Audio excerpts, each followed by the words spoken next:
معزز سامعین کرام، دینی ملی بھائیوں، بزرگوں اور دوستوں،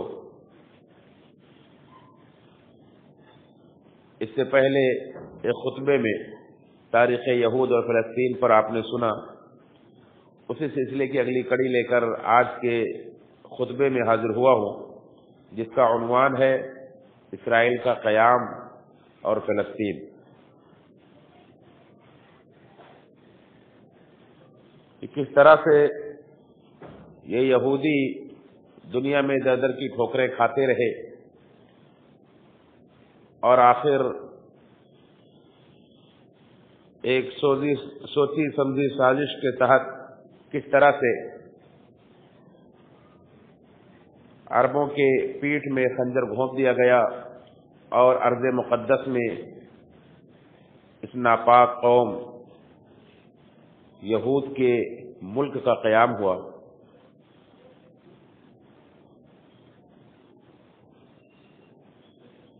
تو پچھلے خطبے میں بات یہاں تک پہنچی تھی کہ اللہ رب العالمین نے انہیں مصر سے نکالا اور لا کر کے ارض مقدس میں فلسطین میں انہیں بسایا۔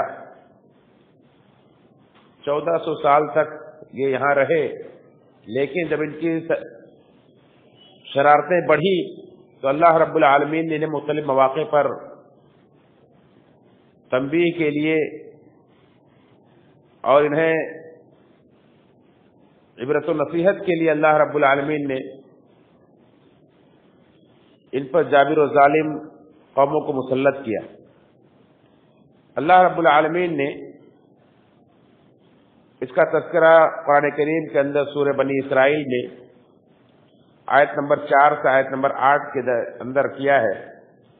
آپ اس کا ترجمہ، اس کی تفسیر پڑھ سکتے ہیں کہ اللہ رب العالمین نے فرمایا وَقَضَيْنَا إِلَى بَنِي إِسْرَائِيلَ فِي الْكِتَابِ لَتُفْسِدُنَّ فِي الْأَرْضِ مَرَّتَيْنِ وَلَتَعْلُنَّ عُلُوًّا كَبِيرًا۔ ہم نے بنی اسرائیل پر کتاب میں یہ لکھ دیا، یہ فیصلہ کر دیا کہ تم زمین میں 2 بار سرکشی کرو گے، فساد مچاؤ گے۔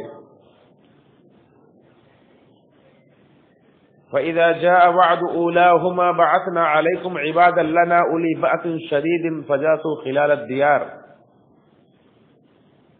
تو جب پہلے وعدے کا وقت آیا، یعنی پہلی بار انہوں نے جب سرکشی کی، تو اللہ فرماتا ہے کہ ہم نے اپنے طاقتور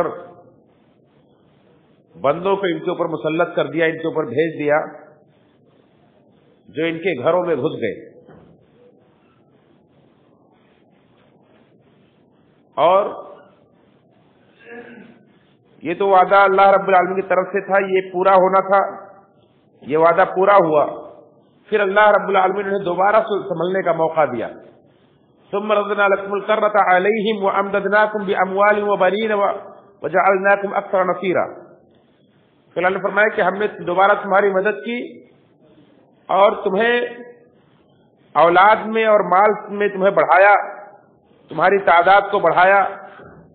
اللہ نے فرمایا کہ ان احسنتم احسنتم لانفسکم وان اسأتم فلها، اگر تم اچھے سے رہو گے، اچھا عمل کرو گے تو یہ تمہارے لیے اچھا ہوگا، اور اگر تم برا کرو گے تو اس کا وبال تمہارے اوپر ہی آئے گا۔ لیکن پھر دوبارہ انہوں نے سرکشی مچائی۔ فَإِذَا جَاءَ وَعْدُ الْآخِرَةِ لِيَسُوءُوا وُجُوهَكُمْ، جب دوبارہ وہ وعدے کا وقت آیا تو اللہ رب العالمین نے پھر انتظام کیا کہ جس کے ذریعے سے ان کے چہروں کو سیاہ کرے۔ وَلِيَدْخُلُوا الْمَسْجِدَ كَمَا دَخَلُوهُ أَوَّلَ مَرَّةٍ، اور تاکہ پھر ان کی مسجدوں میں ویسے ہی جابر و ظالم لوگ داخل ہو جائیں جس طرح پہلی بار داخل ہوئے تھے۔